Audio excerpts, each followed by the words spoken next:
A blinking white light on your T-Mobile home internet gateway indicates it's trying to connect to the internet. Specifically, it points to issues with the WAN, DHCP, or a broader ISP outage. This affects models like the Arcadian KVD21 or Nokia 5G21. The gateway is either failing to establish a connection to T-Mobile's network, struggling to obtain an IP address, or there's a disruption on T-Mobile's end.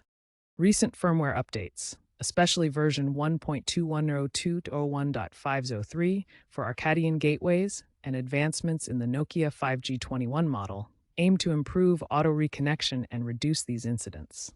The blinking white indicator serves as a key diagnostic signal that needs immediate attention before escalating to T-Mobile support. First, perform a power cycle by unplugging the gateway for 30 seconds.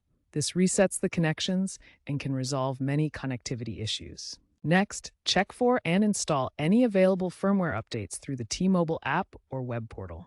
These updates often include fixes for connectivity issues. Ensure your SIM card is properly seated in the gateway.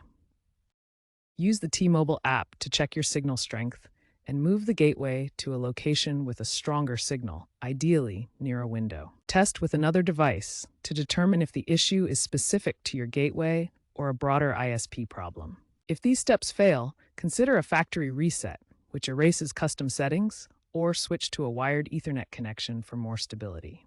Many issues are resolved with these basic troubleshooting steps.